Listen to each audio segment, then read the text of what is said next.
After that announcement from the president, the Republican National Committee pledged to sue the Biden administration to block the new vaccine rules from taking effect.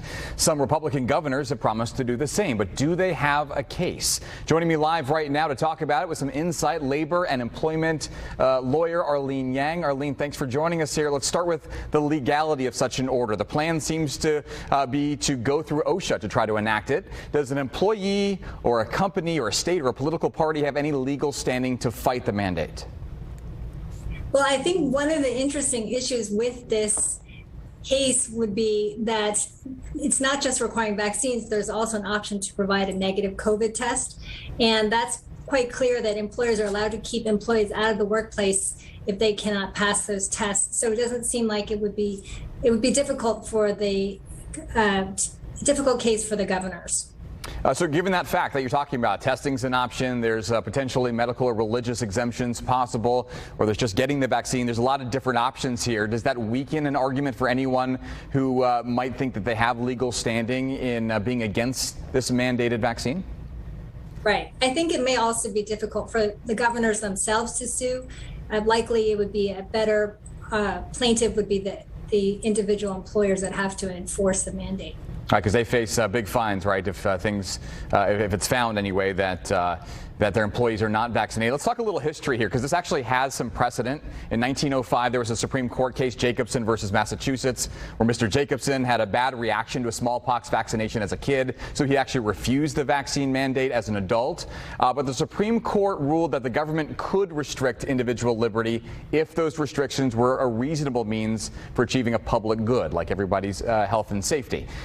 With that factored in here, and could it factor in here, given that it's also regarding a vaccine mandate in this case? Right. I mean, the requirement for vaccines is a well-accepted concept in American law. American school children have to receive all sorts of vaccination before they're allowed to attend class. And so having these kind of vaccine mandates, especially now that the FDA has approved the Pfizer vaccine, we're just seeing more and more options and to enforce it. Let's talk about what could happen here, Arlene, as far as, let's say some lawsuits do come, which we expect to happen.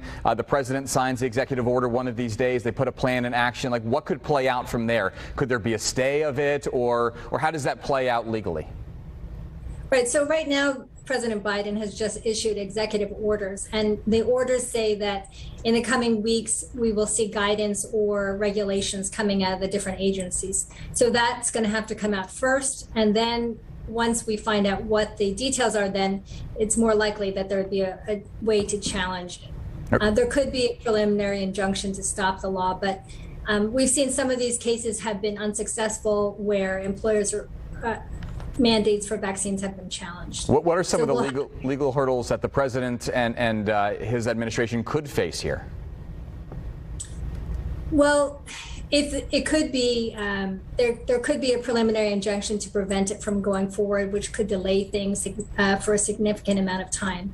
One thing that we would want to keep in mind, though, is that we're in California, and California is often more protective of employees than the federal government. So we already see that there are requirements for vaccine mandates for healthcare workers already, with no option to test your way out. All right, last question, Arlene, is how is this supposed to be enforced? How is the government going to be able to track if somebody is vaccinated, is not vaccinated, if they should be punished?